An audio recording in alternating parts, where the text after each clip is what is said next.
And on the other side for JDG, they do have a lot of go-forward style to them. Is it going to be enough to kind of crack that armor? I mean, if they get a lead going for themselves, it feels like they will be favored in that case. So some of the spells burned, and they still want their scouts coming in to push the wave. AL, they need to rescue this here. You can see Shanks dropping waves mid to get here in time, but he's going to be too late. Oh, it's too late. Hope is going to be left. No, the CC. Kyle, you absolute monster. They aren't able to get pays, though, in the end. Side probably stops AL from wanting to take this fight. And that means that that's just all it's going to be. Keeping the powerful pieces of the game on the top side of the map means that AL aren't going to have an opportunity to contest this Drake. And this is how AL played game number... Oh, my goodness. That got way too close for comfort. AL with that early move, as you'd mentioned. Zhaozu no teleport, so that is just going to... It's probably just going to be AL taking it, as you'd highlighted. So with that, it's a funneling of gold onto the top laner for JDG, and again, something that we saw from JDG in game 1. It didn't really pan out for them. Use the Cassante as a tool to take out Hope.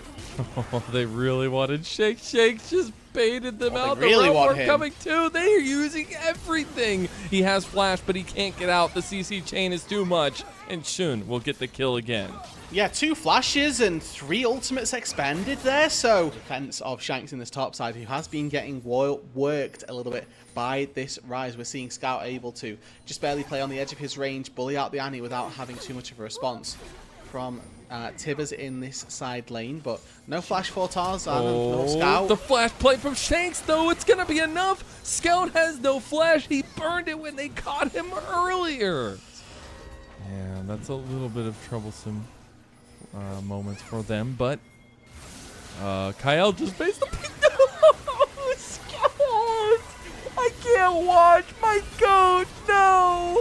Oh, it's JDG trying to make a play now, but it's a 2v3, 2v2 now. Kyle trying to put down some damage, but Tarzan is just whacking them, man. It's playing whack-a-mole at the arcade right now, and JDG are the ones popping their head out of the hole. That wouldn't work out for him, and here he's been punished twice in a row trying to do that. It's about that recognition, knowing that actually that's where they punish Scout, but now Tarzan the one under fire. Still has flash, can get over the death wall there, as I like to call it, but now Flandra has shown up, still has the ultimate. They can pull the trigger here. They're going to go for it. Hope waiting to go in as well. Hope trying to find it. Void Seeker in. Double knock-up, triple knock-up as well. Now Shun on the wrong side of the fight. He has to be careful because the rest of the team from AL is going to chase him down. Dragon's going to go through. He's locked down. He can't. With flash and everything there, he goes down. Would be something that they can do, but AL are quite happy to just fire those straight line skill shots, land them, and take them down quite easily. Flandra with a double knock-up from the Ornn.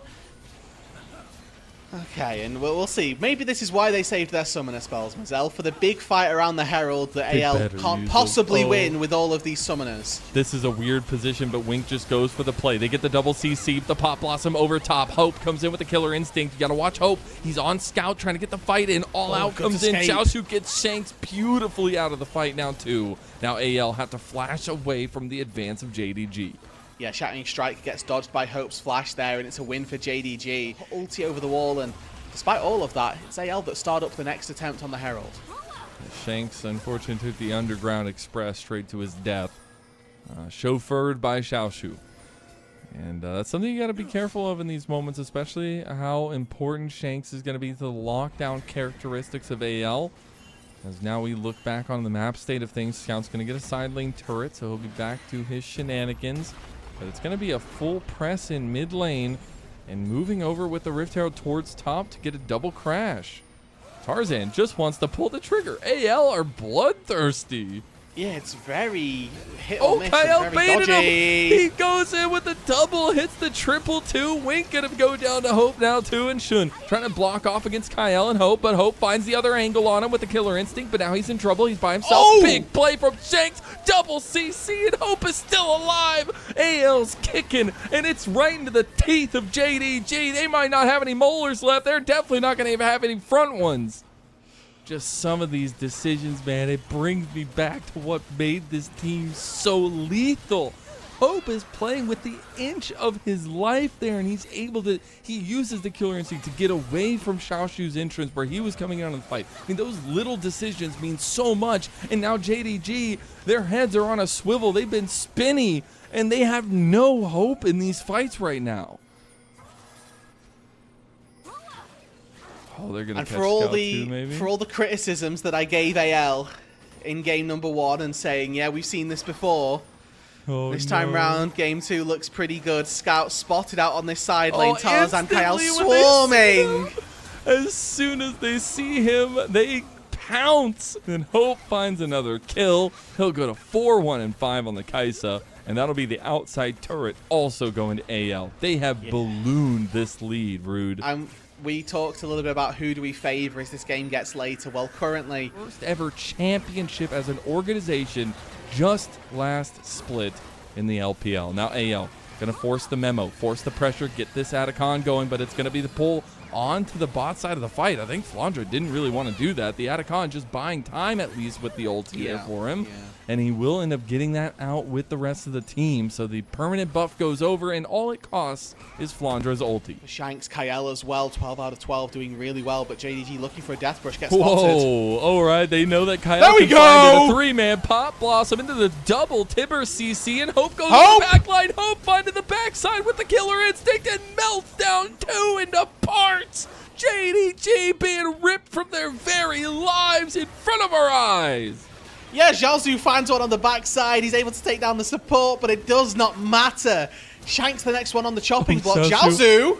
He does end up finding a little bit here. Doesn't have enough, though, and Shanks puts him down with the Flame Blast, and the ulti came back up. It's in time, and the Killer Instinct is not up, but the Void Seeker helps, and Pays gets chomped down by Tarzan. We'll just say quick credit to Zhaozu for being able to look competitive in this fight, where the rest of his team kind of floundering around.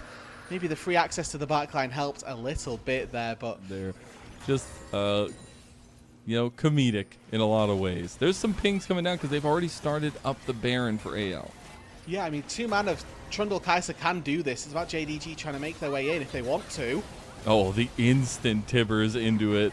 Shanks doesn't really have much. He's about to have his CC back up. Hope just goes in. Kyle goes for the double. Does end up getting Hope that kill, and now they can just front to back this one all day. Xiaoshu looks nothing like that last fight, and now the ulti from Flandra. His tank duties have been served well. The pillar stops Scout from going anywhere, and that's a full total ace, and a clean one at that for anyone's legend.